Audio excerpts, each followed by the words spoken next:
Hey, happy Thursday. Come on in, pull up a chair, because the Daily Dope is in the air.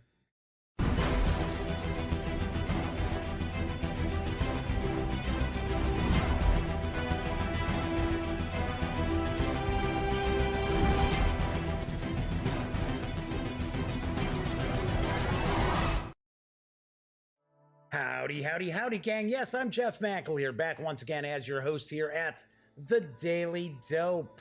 Welcome aboard for episode 219. Woohoo! Yes, today is Thursday, December 27th. I am going to devote pretty much the entire show to my review of Forbidden Lands from Free League Publishing and Modiphius Entertainment. I'm going to page through the books once again. I did a really deep dive and did a first look at Forbidden Lands a couple of weeks back. And I am once again going to kind of dive in, kind of page through the books, talk a little bit about the system, and also explain why Forbidden Lands is my favorite role-playing game product of 2018. If you happen to have watched my Christmas Eve show, I shared 24 of my favorite tabletop game releases for 2018. Now keep in mind, I never said these were the best, these were my favorites, because obviously enough, I have not played every game that's out there. It's just my opinion what were my favorites. And I gotta admit, Forbidden Lands was up against some pretty stiff competition, but it emerged numero uno, and I will talk a little bit about that as well in just a little bit. So, do want to point out this is a live stream through YouTube. I know a vast majority of people watch this after the fact, and that's great, but if you are watching live, there is chat available. So it's not on screen. It's one of the ways that I kind of keep some of the stranger commenters at bay, but I do keep an eye on it. So if you want to say hello, or if you have a question, maybe you want to find out something a little more in depth about Forbidden Lands, by all means, chime in. I will respond. So I want to talk about what's coming up on tomorrow's show as well as next week. And I also want to point out, I don't know, for some strange reason, as I've been uploading files for the past, I don't know, about a week maybe, up to YouTube. In fact, I shouldn't even say that I'm uploading it. It's the stream. The stream is basically, streamed live on YouTube, and then they render the file and they save it as a video on the Gaming Gang channel. Easy peasy, right? For some strange reason, over the last week or so, it just strikes me as the audio is out of sync by just a hair. But when I do test recordings before I stream it, it seems to be right on the money. So, what I'm doing today, keeping my fingers crossed that this works correctly, I am actually streaming this a little bit out of sync. So, hopefully, if you're watching this live, it's not out of sync through YouTube. So maybe something's going on during the process of the stream that kind of, puts the sound out of sync. After the fact, I'm hoping that when the video renders, that the sound will be in sync, because it's not terribly out of sync. And I would take a guess most people probably aren't even really noticing it, but I can tell. I can tell a little bit. I'm like, wow, that just looks, it's not like off by even like a second. It's like a tenth of a second, or 1/10 and a half, right, of a second. So that'd be like, what, 1/7 of a second. So hopefully things are cool, and hopefully the sound will be completely in sync. Okay, so tomorrow's show, I am going to unbox and take a first look, and I'm pretty excited about this. I know it's been out for a bit, but still. I reviewed Nemo's War back when it was in a Ziploc bag, so I am really excited to actually get a chance to take a look at the second edition of Nemo's War from Victory Point Games, and I even have the little expansion pack. So we're going to unbox that. We are going to take a look at this. It was, if you go to the Gaming Gang and you search Nemo's War, you will find, heck, I think it was 2011. I don't think it was 2010. I'm almost positive it was 2011. I reviewed Nemo's War. I really liked it. And that was back in the day when just about no one would actually touch Victory Point games to do their reviews because people were just, component snobs. Didn't matter that they made some really great playing games. It was like, oh, poo poo. Oh, it's just a paper map and oh, those counters. Oh, it's like, whatever. It's good games. So hey, the Gaming Gang was always cool about reviewing a lot of the Victory Point game releases. So we were one of the first. So that was pretty cool. All right. So for some reason yesterday during the show, I kept saying, there won't be a show on New Year's Day. And I'm like, yeah, so I don't think there's going to be a show on New Year's Day. And I actually meant to say, I don't think there's going to be a show on New Year's Eve. And I'm even saying, in the video, I'm even talking about, oh yeah, I've got this party I'm going to, but the party actually starts pretty earlier than most, New Year's Eve parties start because there's gaming and stuff going on. And I don't know why I just kept saying, yeah, I don't think there's going to be a show on New Year's Day. I meant to say New Year's Eve. I don't think there's going to be a New Year's Day show either. I think I might be taking a 4-day weekend, maybe. I don't know. All depends. I might do a New Year's Day show. I don't know. But when I do return, so I'm sure it'll be on Wednesday. So I'm going to share what I'm going to actually look at on Wednesday. If there is a Tuesday show, I got other stuff I can bust out. So on Tuesday, or I should say Wednesday. See, I said talking about Tuesday, and I mean Wednesday. It's a live show, folks. What can I tell you? So on Wednesday's show of next week, so this would be January 2nd, I will be unboxing and taking a first look at Australia from Stronghold Games. This is a Martin Wallace release. It's Lovecraftian. It's kind of a follow-up to a previous game that I have never played, Study in Emerald. But it is supposed to be like the 1930s, and the forces of Cthulhu and his minions had been defeated previously during the Victorian era. And turns out they've been hiding out in the outback. So there's some exploration of Australia, and then of course Cthulhu and his minions awaken. So you got to fight them. So it's kind of a cooperative aspect to it. It is a Martin Wallace design. So obviously enough, Martin Wallace usually throws in some wrinkle that you're sitting there going, So we shall find out. So that's gonna be on Wednesday's show. Then on Thursday's show, Thursdays are RPG days. So Wednesdays tends to be War Game Wednesdays. And Australia has a bit of a war game flavor to it. You are using military units to battle Cthulhu. So on Thursday, I am going to take a look at some of the new Torg Eternity releases for the Living Land. So I've got the GM screen. I've got the Living Land source book. So I've got that. And I also have the Living Land Delphi missions. I did reach out to my contact David over at Ulysses North America to ask about I want to say it's called the God Box. And it's like a campaign for Torg Eternity set in, I believe it's mainly set in the Living Land. And I think it's also set in the Hollow Earth area that I don't think they've really gotten into a lot in this edition of Torg. But I'm not sure if it's out yet. So I shot him an email to find out, because that actually addresses one of my critiques that I've had about Torg Eternity to this point, is that there isn't some like adventure book that has kind of an overarching theme or story arc to it. Everything's just one-shot stuff, or you're supposed to drop it into your own campaign. I know a lot of game masters out there, they like to have a little bit of background to build their campaigns around. Of course, the Living Land sourcebook is going to help out as far as missions in the Living Land. So I'll find out. I should probably find out next day or two from David. Then on next Friday, I am going to take a look at, and this box is pretty hefty.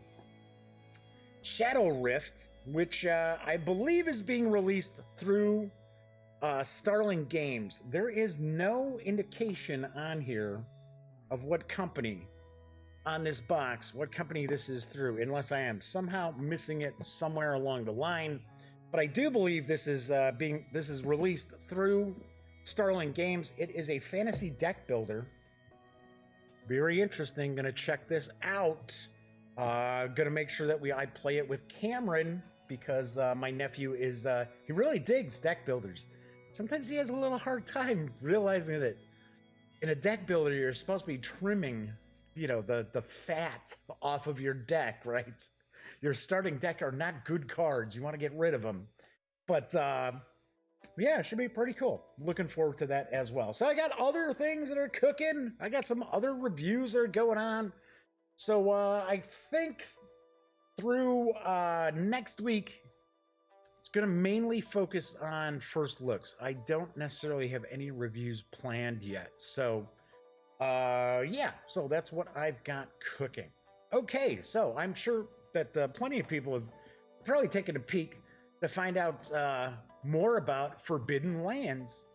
I'm so used to saying living land for Torg is singular, but Forbidden Lands is from for Free League Publishing and Modiphius Entertainment. So as I was going to say, I'm sure folks are tuning in because they want to check out what my opinion is of Forbidden Lands and probably see it pretty close up. It is designed by, I'm going to get all these wrong, so gonna apologize right up front. Designed by Christian Granath, Eric Granstrom, Tomas Herenstam, Nils Carlin, and Costa Kustoulis, with artwork provided by Nicholas Brandt, Christian Granath, Nils Gullikson, Simon Stallenhog, and Tobias Trinell. This box set, I'm looking at the box set today, includes a 208-page player's guide and a 264-page game master's guide. There's also a 39-page Legends and Adventurers booklet, as well as a pretty good sized map, as well as some stickers for you to actually place places of interest on the map, so that everybody's campaign is not always going to be the same. You can get the box set for an MSRP of $45.80 from the Free League Publishing website, or Freeligan, I believe is how it's pronounced. It is a Swedish company. You can also get it from Modiphius Entertainment if you want to get the box set. It's a little bit higher, so I would recommend that you go through the Free League Publishing website. And of course, it is available in PDF from my friends over at Drive-Thru RPG for $24.99. Whenever I talk about something that's over on Drive-Thru, any of the one bookshelf sites. I'm so used to just saying Drive-Thru or War Game Vault, Drive-Thru Comics. Anyway, if you're going to utilize any of the one shelf stores, be sure to stop over at thegaminggang.com, click on one of our banners. That way, if you do make a purchase from any of the Drive-Thru sites, say I'm used to saying Drive-Thru, not one bookshelf. I should just stick to saying Drive-Thru. That's why I'm like stumbling over the bookshelf. Anyway, if you happen to go to one of the Drive-Thru sites, or War Game Vault, of course, and you make a purchase, I get a very small portion of that sale, and all those little pieces of the pie add up and really help out, and actually normally pays for the hosting for the Gaming Gang every month. And I always mention this, the Gaming Gang does not have cheapo hosting. We are not on GoDaddy or HostGator or anything like that, because we can't pull in 85,000 unique visitors a month on GoDaddy hosting. All right, so let's switch on over to the other camera here. I am going to actually do some changes in the lighting here. I was going to do that today. I got to be honest, there's no news today because it was another day of me running around and trying to give some people a hand today, getting some stuff done. And I was doing a bit of technical support, I guess I would say. So, anywho, so I was going to try to change up some lighting a little bit, get rid of some of the shadow that we get a lot of here. But it's still fine. We're not getting a bunch of glare and things like that. So that's pretty cool. All right. So as I pointed out, I'm going to put on my reading specs here. Forbidden Lands, Rogues and Raiders in a Cursed World is a brand new release from Free League Publishing and Modiphius Entertainment. This was a very, very successful Kickstarter. It does utilize the same mechanics as you'll find in Tales from the Loop, Mutineer Zero, as well as Coriolis, which I actually had a chance to take a look at Coriolis last week. Looks pretty sweet. I have not dug into it yet. I have not started to read it yet. I like the artwork. I like the art style. So, let's just kind of take a look at some of the flavor text on the back. Round the beggar from Versailles all sat in a ring, and by the campfire they sat and heard his song about walkers and wolfkin and every terrible thing, and of his fear he sang to them all night long. There is something beyond the mountains, beyond the howls, beyond the mist. There is something behind the veils, behind hearts cold as stone. Hearken, something walks and whispers, walks and lures you in and whimpers. Come to us, for this earth shall ever be ours and ours alone. So, I'm not going to read the rest of it because it's just saying, hey, here's what's in the box. Well, we're going to show you what's in the box. Let's get that open. So, first off, we've got a player's handbook. We got a game master's guide. These are in faux leather.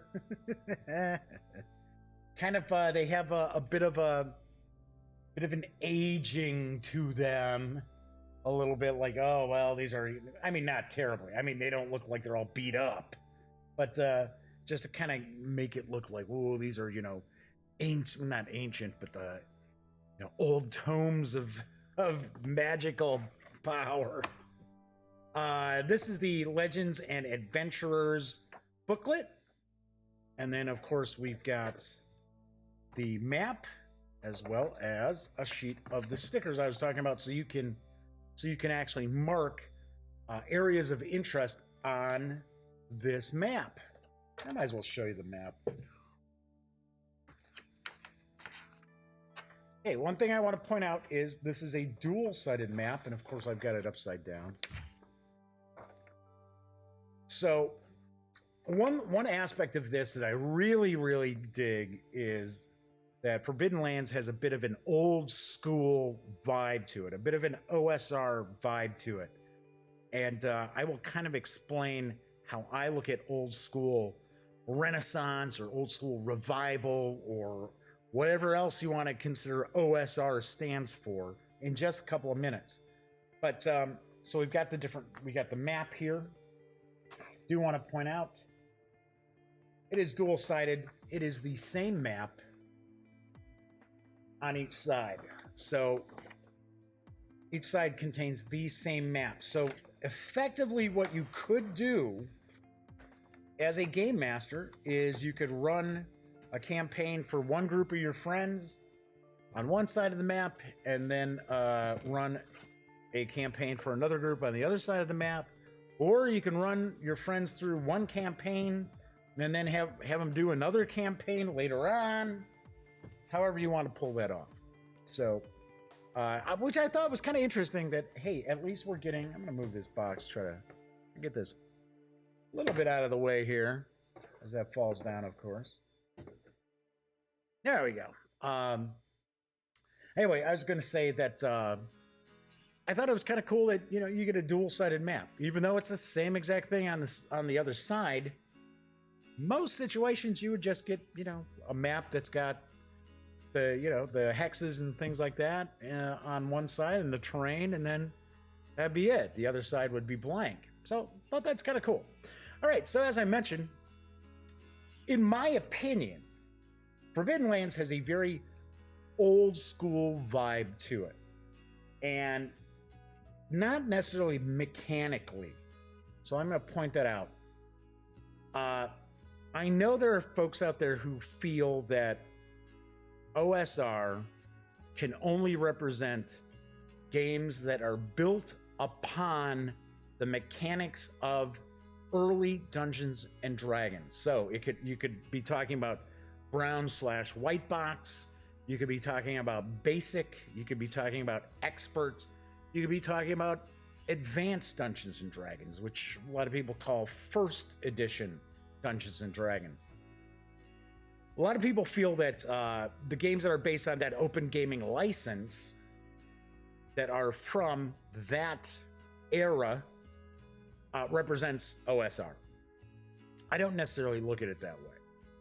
I think second edition D&D could still be considered OSR because second edition Dungeons and Dragons really isn't that big a departure as far as the rules and stuff like that for the game.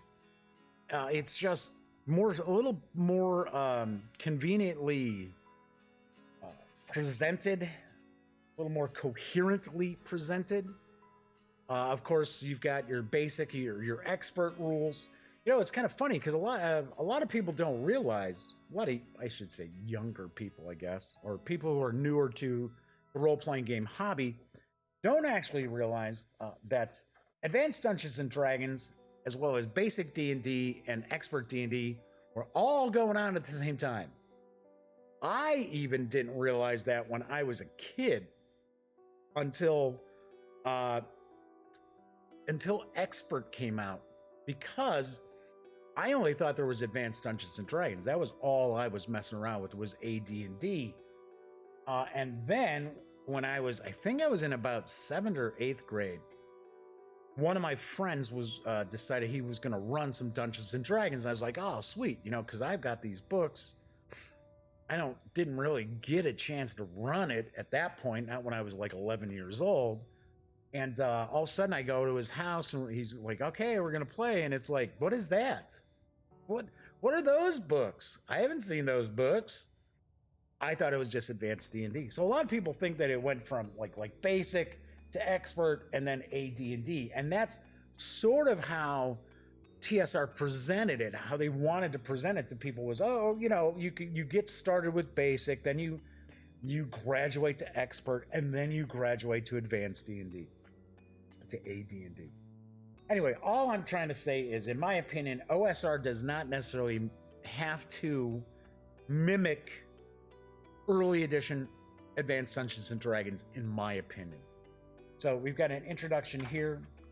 I'm going to talk a little bit about OSR as well. So we get a little bit of a background, talking about Ravenland, the Forbidden Land. So the premise basically is, and one of the aspects of this is, your characters don't have to be necessarily goody two shoes. Let's see if we can zoom in a little. No, we can't. All right. Well, I don't want to mess around with the camera, having to mess around with the tripod, so this should be good. Anyway, your characters don't have to be, goody two shoes, or one of the things I always laugh about is a lot of adventures, and I'll be the first to say, I do not like evil characters. I don't want my players to be evil characters. To me, it's just, I don't like it. I don't play evil characters in role-playing games. I don't play evil characters in like PC games, anything like that. I mean, I don't, Grand Theft Auto, stuff like that. Yeah, you have to be a bad guy, but I don't go like overboard, right? I try to do good things to kind of moderate. But I get a kick out of how a lot of adventures, modules, whatever you want to consider them, kind of just take for granted that your characters are going to be like, oh yeah, well, we'll help out because we're good guys and gals. Here, the premise is your player characters can be all shades of gray, so you don't have to sit there and be worrying about alignments and things like that. That is why you see the box actually says rogues and raiders in a cursed world. So the premise is that for years and years and years, for decades, there's been this mist that has basically prevented these different villages from communicating with each other much. The mist rolls in, at night, and if you're out in it, well, you're pretty much so very evil, very, demonic. And then it turns out, well, one day, there you go, it's gone. The mist is gone. So, of course, your characters are kind of set in a situation where, hey, you're going to go out there, you're going to make your way in the world. You're going to go and you're going to explore and you're going to check out these other villages and make connections. And it's all about, making the money and, acquiring fame and fortune. So I like the fact that you don't have to sit there and, because one of the aspects of role-playing games I've never been super keen on is the alignment system, because the reality is it's not, people aren't that cut and dry, and famous fictional characters, even in fantasy and science fiction as well, they have levels to them. They're not, evil and good are not black and white. There are many, many shades of gray. So I appreciate the fact that in this game you don't really have a true kind of chaotic evil, lawful neutral sort of alignment system. So to me, I mean, basically that allows you a lot more freedom. That's why paladins are super cool characters, but role playing them sometimes is not. You have to be like Dudley Do-Right all the time. All right, so we've got some various various species that you can play as characters. So we've got the human, we've got the elf, got the half-elf. One of the aspects about Forbidden Lands I really like, and once again, this is just a callback to classic games of the late 70s and throughout the 80s, is the artwork. I really, really dig the artwork. Now, I had heard somewhere along in the grapevine that some of this line art is actually reproduced from some classic Swedish role-playing games from the past, because I believe, let's take a look, got in the credits up here, or are the credits? There we go. Niels Gullikson, or Niles. I think it's pronounced Niles. I apologize. If you watch the show, I'm barely literate in English, let alone some other languages. But the main illustrator, he has been doing artwork for a long time. I believe he's still around. I'm pretty sure he's still with us. So, but yeah, I definitely really dig. Let's get a little closer in here. I really dig this old school sort of line artwork. And I got to be honest, I mean, this artwork is a lot better than we would see in a lot of the old school games. You can play goblins, you can play orcs. There's this wolfkin, sort of like werewolves almost, except they don't change back into humans, they're wolves. Then we got the different classes. So we've got the druid, we've got the fighter, the hunter. One aspect about this that I think is pretty cool too is you can port this, you can kit bash this pretty easily and do like if you want to do a D&D kind of setting, if you want to use some old school modules that are out there for, let's say, Swords and Wizardry or Labyrinth Lord, or I guess I'll say Dungeon Crawl Classics. And I know a lot of people that look at Dungeon Crawl Classics as old OSR. I sort of do a little bit. That's one aspect of this that I think is pretty cool. Now, the setting is cool. It's pretty open for you, the background and everything like that. But if you wanted to say, oh, hey, you know what? I like my D&D setting, or I want to be able to utilize all these different modules and adventures I've collected over the years.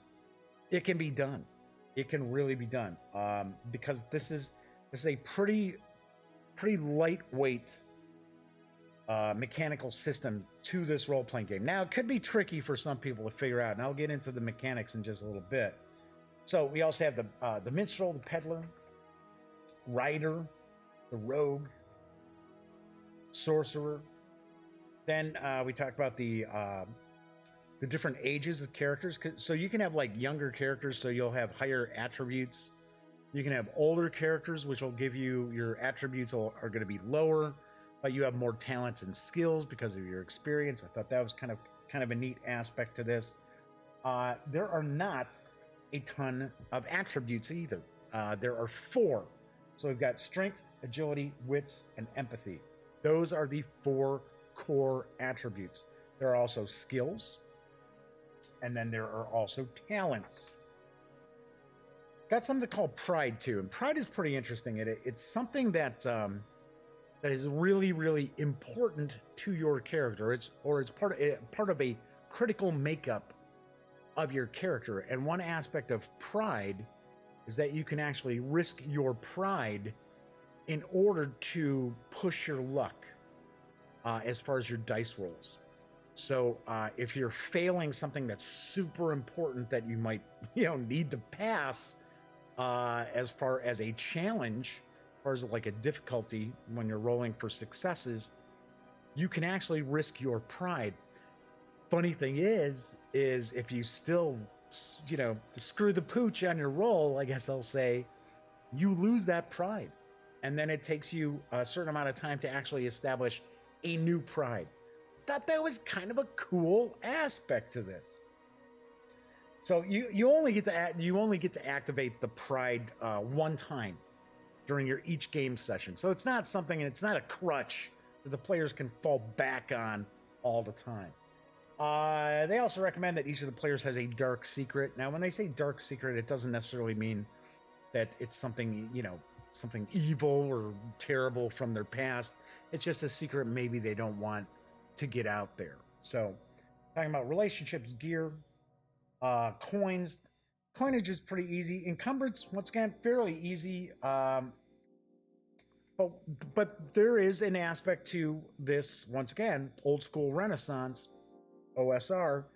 A lot of games nowadays, they don't even really care about encumbrance. Although the rules are pretty simple about encumbrance, it does come into play in Forbidden Lands. Consumables, another big deal about this as well. With your consumables, that is a very OSR aspect as well. You have to have your rations, you have to have torches, you have to have your 10-foot pole, you have to have all your adventurer gear. And there are examples in here when you're like in combat or various different conflict resolution or challenge resolution that you can push your luck, but you're also, once again, you're risking your equipment, you're risking your gear. Now, I am not positive, but I'm pretty sure with the consumables, because for the most part, the mechanics are all D6 based and it's dice pool based, but there are D8, D10, and D12. And those are used for like artifacts, but it's also used for consumables as well. And I know in the Black Hack and in the second edition as well of the Black Hack, which is sort of a kind of it's a hack of old, AD, well, not AD&D. I want to say it's a hack of basic D&D. They have the same kind of thing where you've got consumable items, you get a specific die. When you roll the die, if you roll a certain number or less, you move down to the next size die. So I think there's a little bit of, I'm not sure if that was lifted from Black Hack or the Black Hack lifted it from another Free League Publishing role-playing game. I'm not sure. I'm almost positive that was not something that floated around in any of the original late 70s, early 80s role-playing games. But I think it's pretty cool. I think it's a pretty cool aspect. Now, I have to point out that as far as the consumables and what they call a resource die, they don't go into a lot of detail about it. I found, because I've read the Black Hack second edition, I found that in the second edition of the Black Hack, they actually go into a little more detail about these consumables and these resource dice. I don't remember if they call them resource dice, but I like that. I think that's cool because once again, it's another aspect of role-playing games that we've kind of gotten away from in the more modern era. So I guess I'll address the elephant in the room, and I apologize if this is the first time you're swinging in to catch one of my reviews. This is a very casual show. It is very stream of consciousness kind of show, and I don't script any of this. The only time I'm doing any scripting is when I'm reading the news, which I didn't have any news today. But okay, so in my opinion, an old school Renaissance game, an OSR game, focuses more on the skill of the players than it does the skills of the character. It's more about rulings as opposed to rules. So I'll give you a great example. Something that I guess is a big thorn in a lot of people's sides are some of it. I guess we'll talk like fifth edition, 5e, D&D 5e, and I like 5e. Don't get me wrong, but it's not. There's a lot of aspects to it that are old school that people don't realize. But one of the aspects that kind of bothers people is the fact that to persuade somebody, you have like persuasion skills, you've got intimidation skills. So some players tend to just, I need to intimidate this NPC. Well, I'm just going to roll my intimidation. Well, how much fun is that? I mean, personally, I think that's lame. I never allowed any of that kind of stuff when I was running D&D. I haven't run D&D in years. Running Call of Cthulhu, because in Call of Cthulhu you have debate. No, I think debate's gone. You've got intimidate, fast talk, things like that. Yeah, you had a skill and you're gonna have to roll it, but you also had to tell me as the keeper in Call of Cthulhu, what are you doing? What is your angle? What are you saying? Or at least give me an idea. And because that way, what I would do is I might even give you a bonus or a penalty based on how well or poorly you presented the argument or the scam or whatever you were trying to run on somebody as far as conversation. So that's what I mean by skills of the player as opposed to skills of the character sheet. Something else that you see in old school is that there's not there isn't balance. It's very possible for low-level characters to run across monsters that are going to just completely wipe them out. So they need to run or figure out some way to skirt past these so that they don't have to have combat. Not so much in newer, more modern games. When there's creatures, there's monsters, there's opposition, you're going to fight them. And that's one of the things that I'm not super big on, is just that linear nature of, oh, well, okay, so you have this set piece battle, and then you do this, and then you have this, and then you need to fight these guys, and if you get past these guys. Old school tended to be a lot more kind of shoot from the hip. That's where the aspect of the rulings as opposed to rules comes in. You didn't have tons and tons of rules. Like I always joke around about the grappling rules in Dungeons and Dragons. I'm like, come on, do you really need grappling rules? Can't you just have like an overall unarmed combat kind of thing? So anyway, back to the review here. So then we start going into appearance, experience, your XPs, developing your character, your reputation. Kind of cool because as you're traveling throughout the Forbidden Lands, you may see your reputation increase because of doing good deeds, or you may see it if you're out there doing evil, your reputation may precede you. So I like that. I like how they talk about that a little bit. One thing you're going to notice in Forbidden Lands is there are not, 50-page chapters devoted to a particular aspect of the game, including the bestiary and magic. Talking about the skills, there are 16 skills. There are not tons and tons of skills. So, talking about pushing your roll, as I mentioned before, the mechanics for Forbidden Lands, and I think now I like I said, I have not read Coriolis. I just did the page through, the first look. Obviously, I have read Tales from the Loop, was our Friends the Machines. I've done reviews on those, and I have reviewed Mutant Year Zero. They all utilize kind of the same mechanic, kind of same system. I think Forbidden Lands is closer to Mutant Year Zero because they are a little bit different in certain respects. All those games, they're not just cut and paste. Oh, here you go, same exact system. There's still the same underlying aspect, the core mechanics to the system. But to me, this seems to be more like Mutant Year Zero than it is like Tales from the Loop. So anyway, so as I mentioned before, this is D6 based for the most part. There are the D8, D10, and D12, but they're not utilized all that often. So you'll have a dice pool. So you're going to have a dice pool, and it's going to be based on your attribute, your gear, and your skill. So you're going to want to have 3 different colored 6-sided dice and multiples of them, which, come on, let's be honest. Everybody's got tons of 6-sided dice if you're any sort of gamer. And you've probably got red, black, and white. Easily done. Hey, Viper Dave is popping in saying howdy. Howdy, Viper Dave. Thanks for popping in and checking out my review of Forbidden Lands today. So the mechanics are pretty easy. So all you're really looking to do is roll a 6 for a success. If you've got 5 dice between your attribute, skill, and gear, cool deal, and you roll a 6, well, that is a success.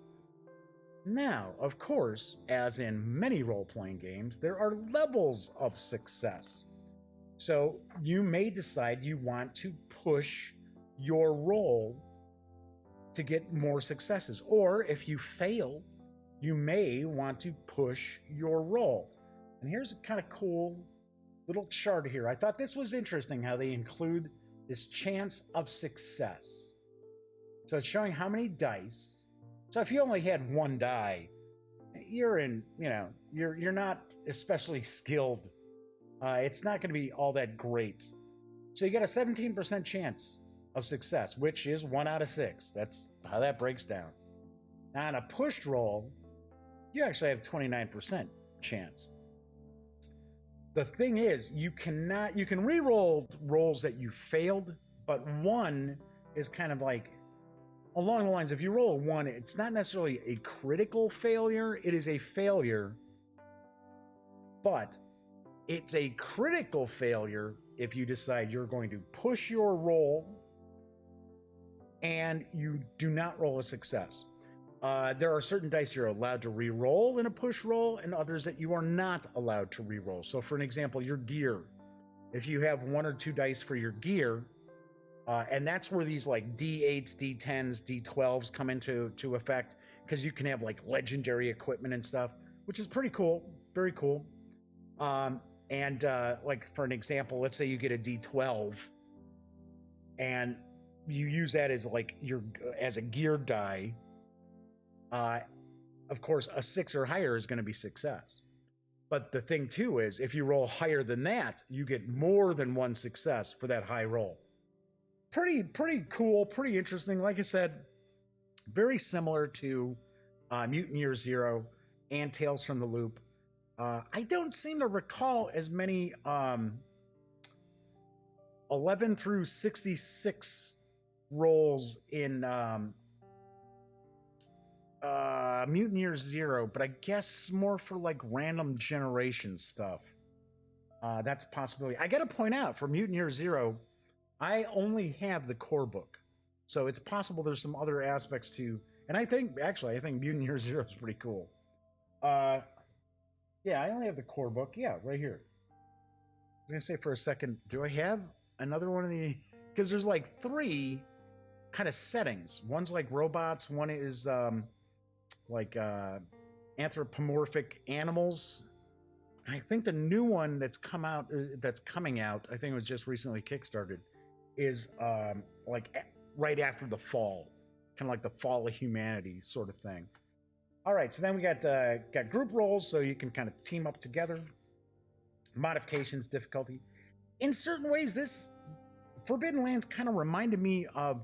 There's a few little bit of aspects of kind of like Powered by the Apocalypse in this.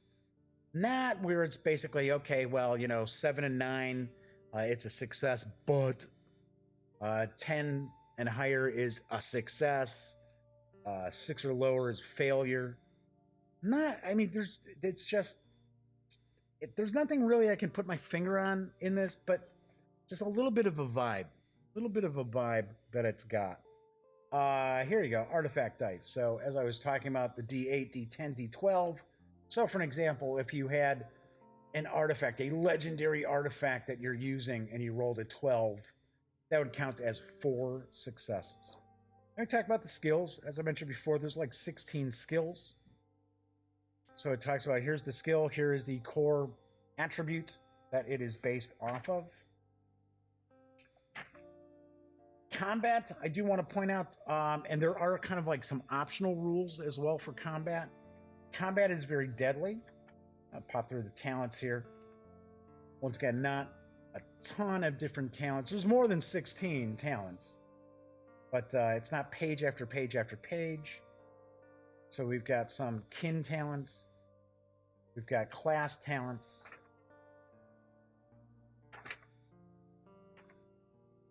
Got general talents, which are kind of almost like profession talents. For some, not all.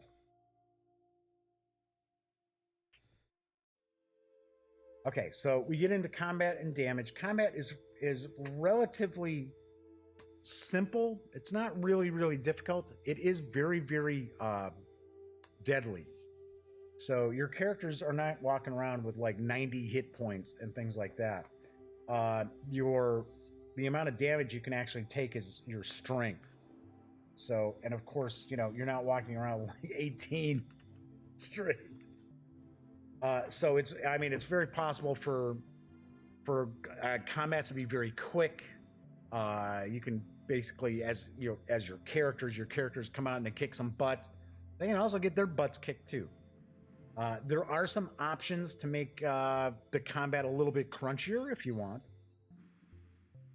Yeah, the artwork definitely looks good. Lee Cobb is joining us. Yes, Lee, that is one of the things that I really think is kind of stand out and really gets those old school juices flowing is the artwork. Some of it is stronger than others, but I had mentioned before, I had heard that some of the artwork is actually from some of the classic Swedish role-playing games back in the day, and it looks like this one is. So if we take a look, I don't know if you can actually see this. Looks down at the bottom. That might be saying that it's from 1984. Looks like there's like an 84 on it. So that is possible. And that does kind of look like that era artwork.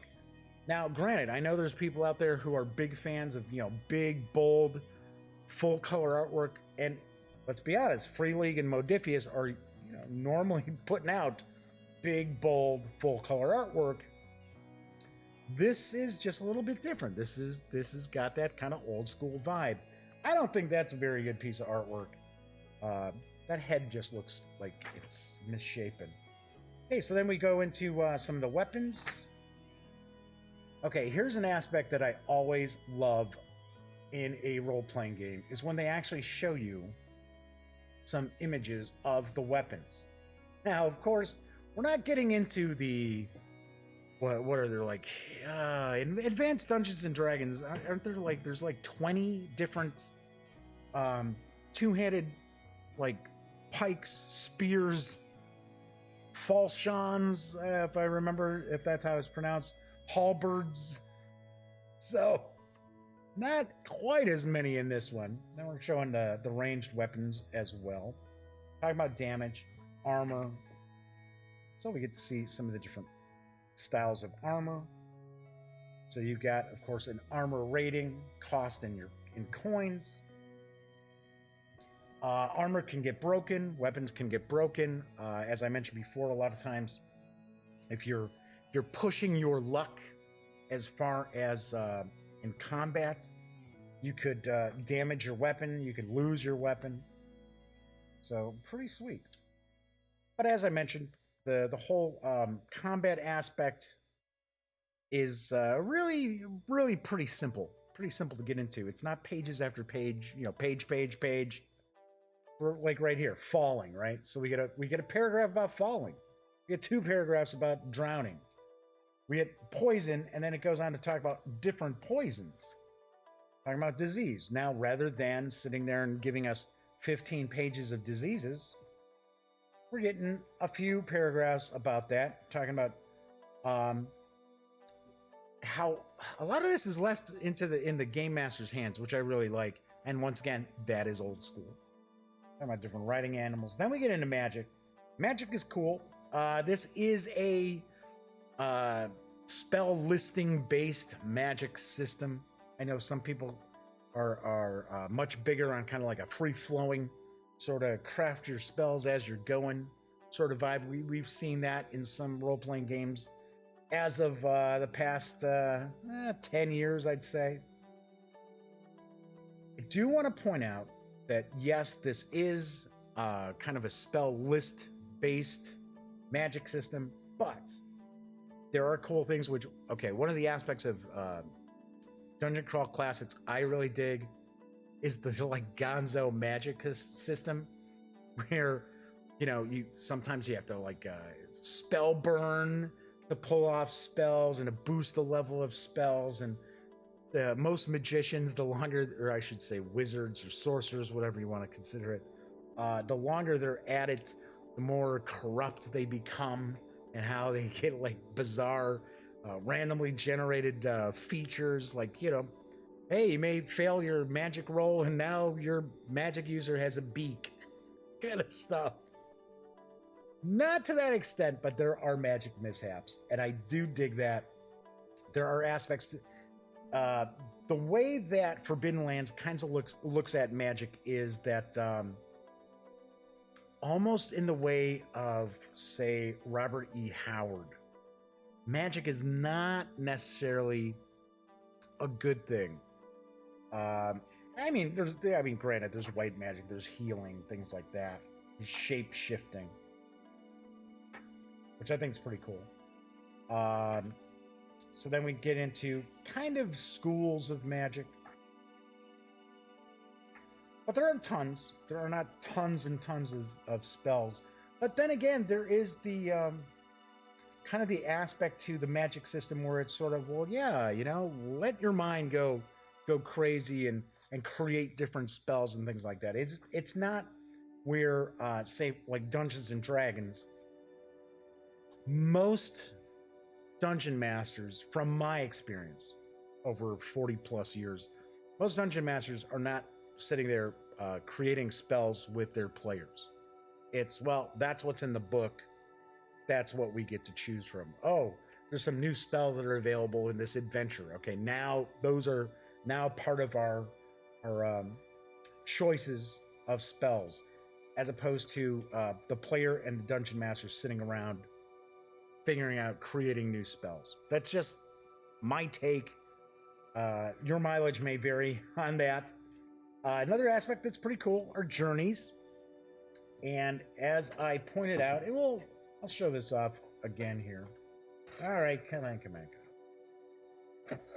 We do have the map, the dual-sided map, and it's the same map on both sides. But pretty cool as far as a bit of a hex crawl to this. It is not a hex crawl to the point where you're creating the terrain on the fly. So the Ravenland is kind of, the terrain is sort of like set in stone.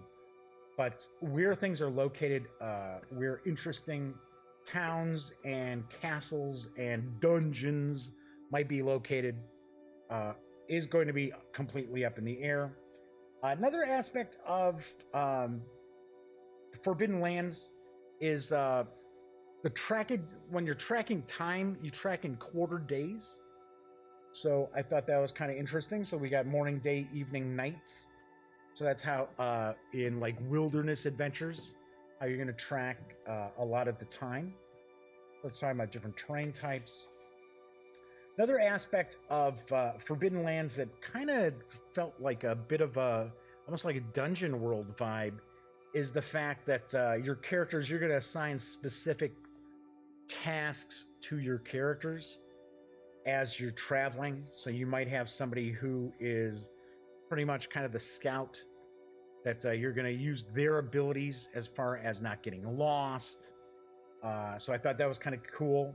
You'll have somebody who's going to be pretty much in charge of kind of trying to find provisions, hunt, stuff like that. So we've got making camp, resting. Got a little bit about sea travel, but once again, this is the whole like I keep coming back to the whole old school vibe of things. In old school role-playing games, there aren't 20 pages devoted to something like, say, sea travel. It's a couple of paragraphs, maybe it's a page. And that's what I really, really dig about this. We've got the stronghold. So your characters should be aiming to rise up in the ranks and have their own locale, their own stronghold. Once again, we've got hirelings. You'll have followers. Very, very old school with those. A lot of, we start getting into a lot of different random charts, random tables when we move into the Game Master's Guide. But I thought this was kind of cool too. And this is actually an aspect that comes from Mutant Year Zero, is your stronghold and then adding things onto your stronghold, like setting up goals as far as, oh well, we're gonna build a library, which the players really, really dig that kind of stuff, especially those who are into the whole base building aspect of a lot of video games. So talking about the different hirelings, events at the stronghold, battles at the stronghold. So we do get into a few pages regarding your stronghold, or steading, I guess we could call it as well. And we got some gear, talking about crafting items, talking about some common items, trade goods. Got quite a few pages of these, talking about price of weapons and relatively common materials. Talking about even like building, buying buildings, animals. Got critical injury tables. Once again, this is an aspect that is optional. You do not necessarily have to utilize the critical injuries. Personally, I think it's pretty cool. And then we've got the character sheet, which I like. I think I like it's, once again, cool, old school vibe for the character sheets. And of course, the character sheets are available from Free League Publishing as PDF downloads. And then there's also a stronghold sheet as well for when your characters do have a stronghold. So that is the Player's Handbook, 208 pages for that. Now we're going to jump into the Game Master's Guide. And the Game Master's Guide is going to kind of delve a little more into the setting. As I pointed out earlier when I was talking about kind of introducing Forbidden Lands, there is history to the Ravenlands. There's a bunch of setting. Well, I take that back. Not necessarily a bunch of setting information. There's enough information to really get your juices flowing, but it is not where it's overwhelming. And it's not necessarily spelled out, but it's pretty much implied, as in most role-playing games, that your world is your world. You make it how you want it to be. So, talking about the Game Master itself, principles of the game. The adventurers make their own fate. Nothing is for free. I like that one. Them that's got shall lose. Death is part of the story. The end is never set. Very old school right there too. Once again, as I pointed out, newer, from like 3rd edition, even some 2nd edition D&D started to kind of do, all the linear stuff, kind of the railroad stuff. That is not what we're looking at here in Forbidden Lands. In fact, we're going to have 3 little kind of like adventures in this book that I'm going to show you in just a couple of moments.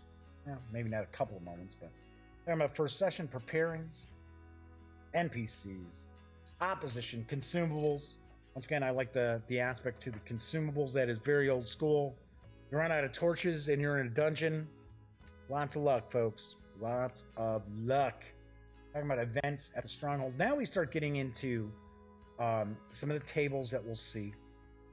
And many of these kind of longer tables are going to be 11 to 66. So basically, you're going to have 2 6-sided dice. You're going to roll 1. One is going to be your 10s. The other is your single digits. Okay, so now we start getting a little bit into the history of the Raven Land. So we get kind of a timeline.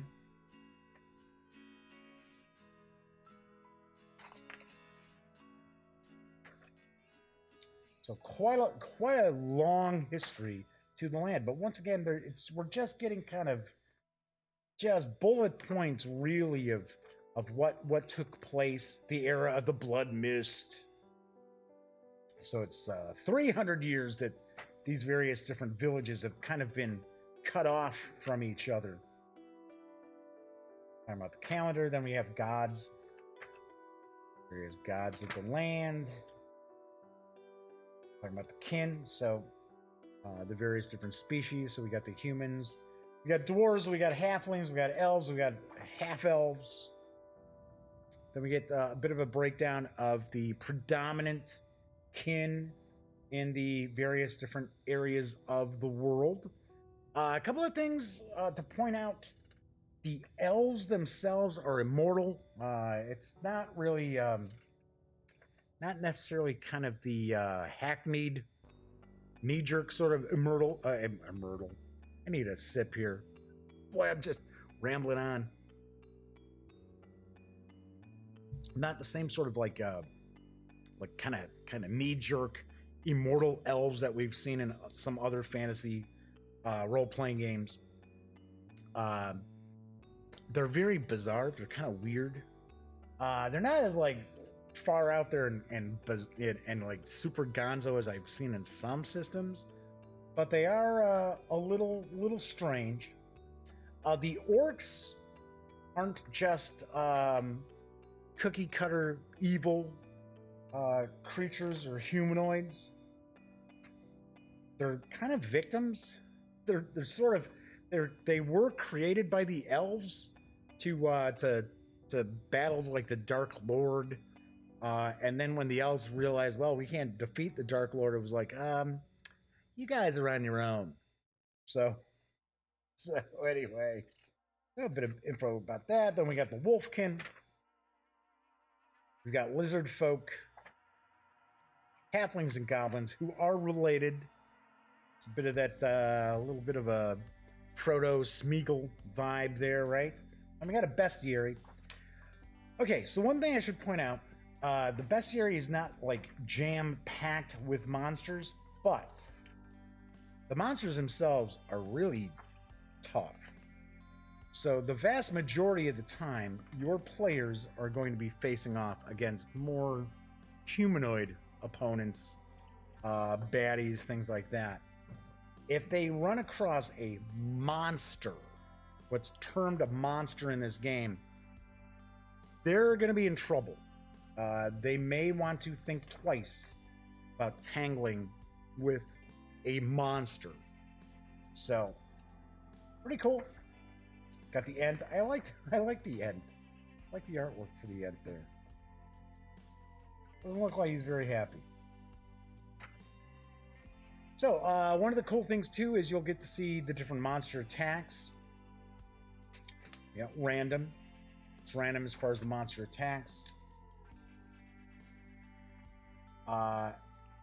Okay, here's an aspect of old school role-playing games that I think has been lost over the years is just when you run into a monster. And this is how I've been running some fantasy role playing. Not a ton. But I have been getting back into that as opposed to just doing Call of Cthulhu all the time. Some of that wonder about encountering like new monsters and things like that. And what does that thing do? What is it going to do to us? As opposed to, oh yeah, that's a rust monster. We know what we're supposed to do with that. Or, oh, it's a gelatinous cube. Okay, all right. That's, it's gotten to the point where, all these players have just memorized like monster manuals and things like that. I'm a firm proponent of just throwing the monster manual out and not necessarily throwing the creatures and monsters that are in it out. I'm just saying flipping the script basically on various different monsters. So we got pretty cool. Well, we had bare breasts on that harpy. That's old school. That's definitely old school. The Minotaur, Night Wargs. So we've got, a decent number of monsters, but we're not talking like 300 pages of them. Strangling Vines, Trolls, the Undead. So we do have a few different kinds of undead. The Wyvern. In the Legends and Adventurers, which we'll take a look at in a few minutes, there are actually charts for you to generate your own monsters. That's kind of fun. Artifacts, so we start getting into some of the legendary different artifacts, kind of magical items. That is another kind of old school vibe, where you would have magic items that the players would find, in their adventures, in their dungeon delves and stuff like that, that kind of had dual effects. It wasn't just, it's a +1 to hit. Oh, it's a +1 short sword. It's a +2 short sword. +1 small shield. These different artifacts, magic items are all pretty cool. Give us that talks about the appearance of them. What's the effect of each one? We've got some random encounters charts, which are just kind of an overall kind of look at the various different aspects to just standard wilderness travel. So got quite a few different ones here. All right, let's get adventure sites. Okay, so this is what I was talking about as far as the map, and you got the stickers and that. These are adventure sites, and it kind of talks about, okay, so how do you create these adventure sites, and what are kind of the hooks of an adventure site? And you've got some random tables, which, once again, another old school thing is random tables for just rolling stuff up on the fly. Got dungeons, we've got towns, villages, I should say. So you can roll up your own dungeon, castles, creatures, and NPCs. Okay, so another old school aspect of role-playing games is, so you're on a dungeon crawl, and old school games tend to be much more lethal than newer games. I mean, 5th edition D&D, it's pretty tough to completely wipe out the player character party. I mean, it really is. I mean, a dungeon master really has to be setting out to do a total party kill in 5th edition. Old school games, not so much. You'd see player characters drop because you couldn't just rest for 8 hours and get all your hit points back. So I dig that. I like that aspect. To me, I mean, it's just to me, it's more meaningful. Your character becomes much more important, at least in my book, when there is the real risk that your adventure session might be the last time you play with that character. All right, so we get 3 examples of adventure sites. So we get the Hollows, which is a village adventure site. So, get a map, another random chart of strange goings on. Talking about the locations.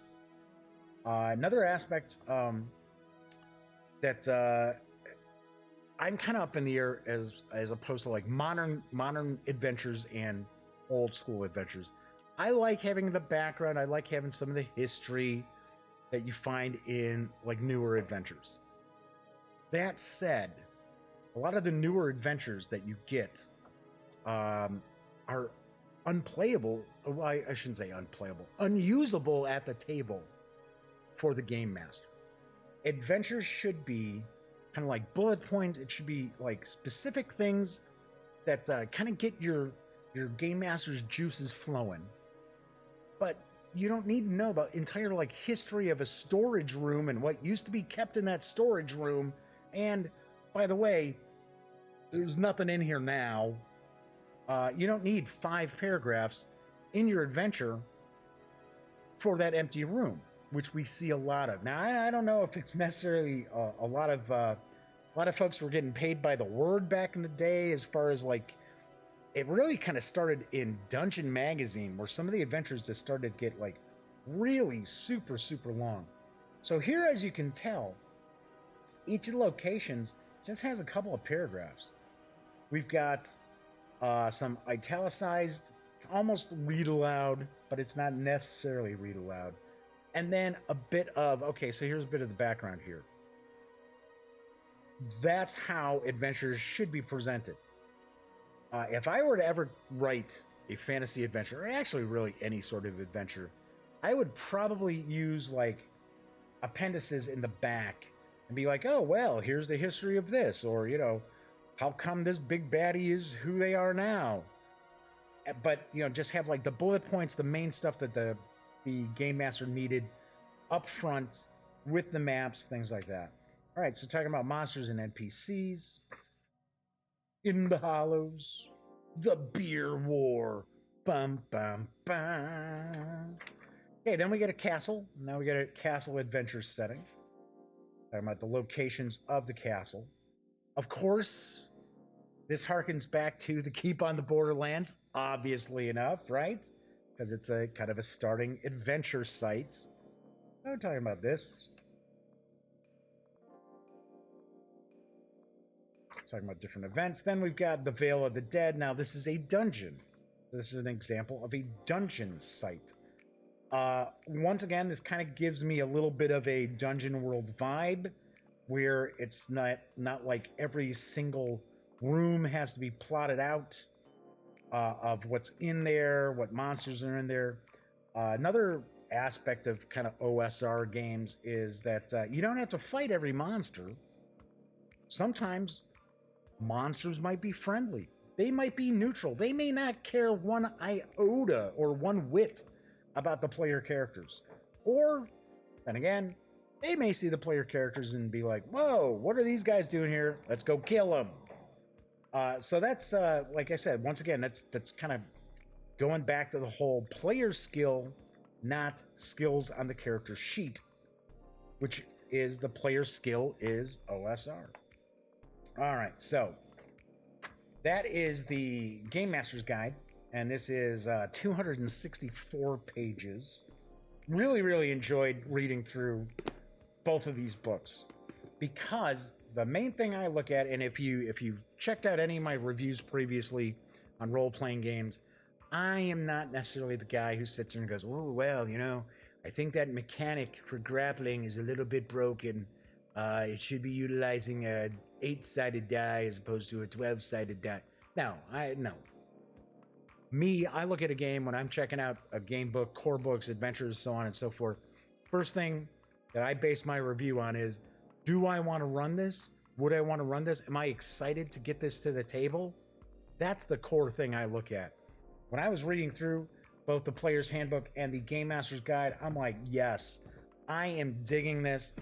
I am digging the various aspects of the game that I could kind of, like I said earlier on, that you could take like old AD&D or basic D&D or expert D&D or any of these OSR modules that come out now for like Swords and Wizardry and Labyrinth Lord and stuff like that, and you can easily port them over to Forbidden Lands.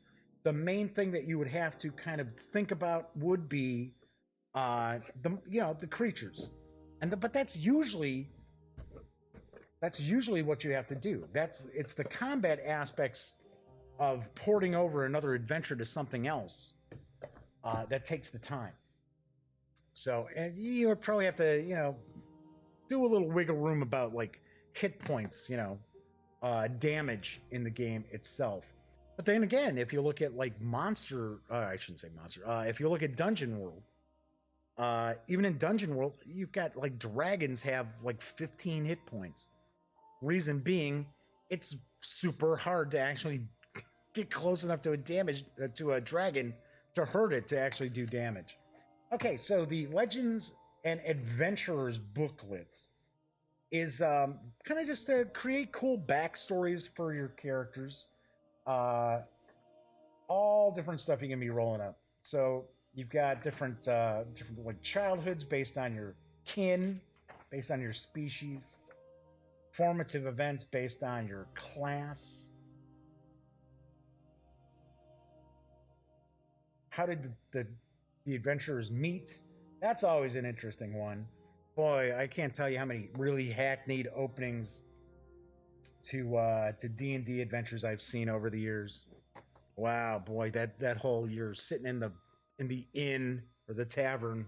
Oh, that's got to go. All right, then we got legend generators. So I think it's kind of cool here. So it's like a long time ago, roll your dice. There was a roll your dice.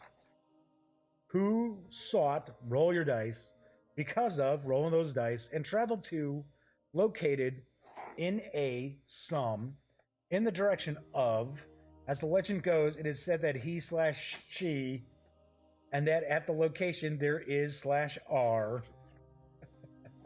but also. So it's kind of like, okay. So then you got a monster generator. So if you want to kind of create your own monsters and just roll things up on the fly, you can do that as well.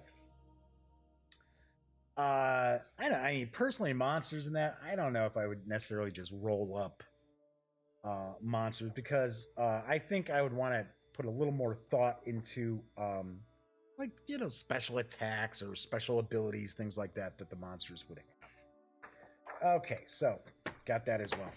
So that is what we find when we take everything outside the starter set box for Forbidden Lands from Free League Publishing and Modiphius Entertainment. All right, so if you had caught my Christmas Eve show, you know that I already had said I found Forbidden Lands to be my favorite role-playing game release of 2018. It was a close run. I will admit, it was close. I had 5 competitors, including the Mordenkainen's Tome of Foes, Waterdeep, Dragon Heist. Because I really like Dragon Heist because it's an urban adventure. Is it perfect? No. Then I also had the new core book for Warhammer 40k, Wrath and Glory, which I really like. The mechanics in that are a little up in the air. Kind of, I don't know. Maybe I'm just kind of dopey. Just having kind of a hard time wrapping my head around some of them. But it was still pretty cool. Very cool. I think Ulysses North America is off and running with their Warhammer 40k role-playing game.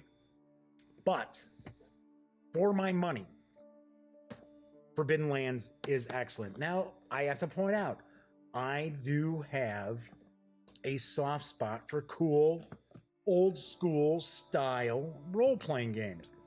That's what I grew up with. Now, does that mean that's all I've ever run or I've played? Absolutely not.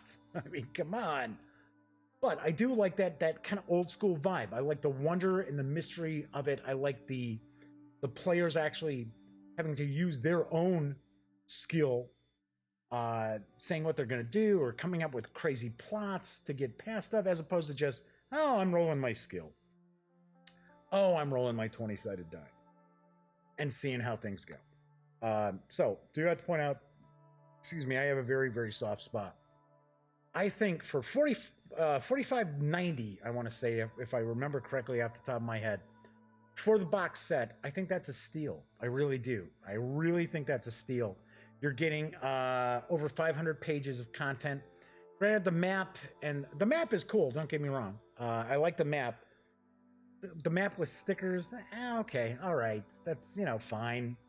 I see. Okay, you get the stickers because you're putting your adventure sites on here and things like that. Lee Cobb says, great review. As someone who only heard about this game recently, that was very informative.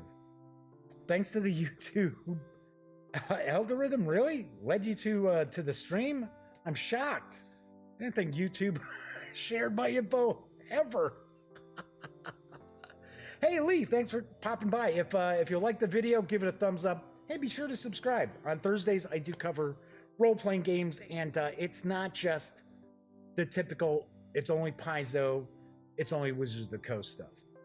So I do talk about a lot of indie stuff. So anyway, to wrap up with my review, I really love Forbidden Realms. It's not going to be everybody's cup of tea. I'm going to tell you that straight up. If you can't stand that whole old school Renaissance vibe, then you're probably not going to dig this game. I would still recommend checking it out, maybe in PDF, because there's a lot of great stuff you could even steal from it to use in your own whatever system you're using in a fantasy role-playing game. So if you're not into the old school Renaissance or revival, whatever you want to say the R stands for, if you're not into that vibe, probably not going to dig it. If you are one of these people who is like, you need to have your 20-sided die, you need to have that critical hit on a 20, a critical fumble on a 1, which actually used to be the exact opposite back in the day. If you need to have that, no, of course not. You're not going to, it's dice pools. 6-sided dice pools. 6 is a success, 1 is a failure, critical failure if you're pushing your roll and you don't succeed with the dice you get to reroll. So if you're like a D20 person, maybe, I don't know, I guess not. If you dig the opportunity to kind of craft your own world, your own setting, with some really nice skeleton work to hang things on, then by all means, you are definitely going to dig this. If you like old school Renaissance sorts of games like Swords and Wizardry or Labyrinth Lord or what is it, For Golden Glory? I mean, there's so many of them out there. I definitely recommend this as well. Really, really enjoyed it.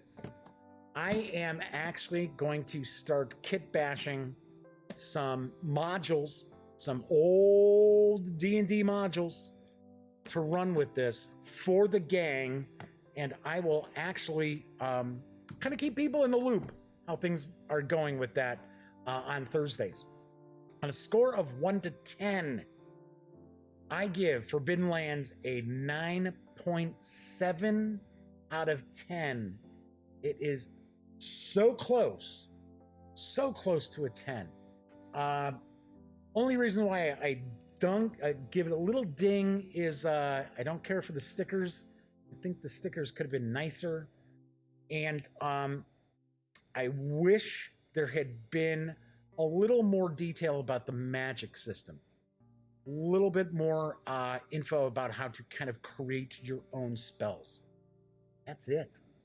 Out of over 500 pages, plus the map and the stickers, that's my only little ding. So yes, 9.7 out of 10. Definitely check it out. It's $45.90 or $45.80 from the Free League Publishing website for the physical starter box. Or you can go visit my friends over at Drive-Thru RPG, pick up the PDF set, which is the same that we just saw. It's not just, you don't have to get separate books, it's all together. And that is $24.99. And you can get it right now, ASAP. And of course, if you're going to a drive-thru site, stop by thegaminggang.com first. Please click on one of our banners. That way, if you do make a purchase, I get a little piece of the action. and it all adds up and helps me out. All right, so that is it for today's show. As I like to point out, when you're not watching videos on the Gaming Gang channel, please visit thegaminggang.com for all the latest in gaming news, reviews, comics, movies, TV. Come on, you know the drill. Get your geek on at thegaminggang.com. Thank you very much for joining me. If you were watching the stream live, tomorrow, let me move some stuff around. Tomorrow I will be unboxing and taking a first look at not only the little expansion, but the core game for Nemo's War from my pals over at Victory Point Games. Gonna dig in, we're gonna take a first look at this on tomorrow's show. So until then, enjoy the rest of your Thursday night. As I pointed out, I'll be back tomorrow, and thank you very much for watching.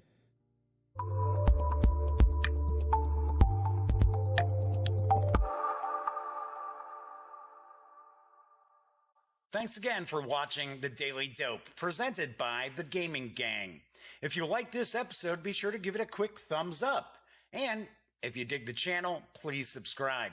If you'd like to check out our previous episode, click right here. And if you want to check out a somewhat randomly selected episode, give a click right down here. It'll be like opening a box of Cracker Jacks. You just don't know what you'll get. Once again, thanks for watching, and I'm Jeff McAleer.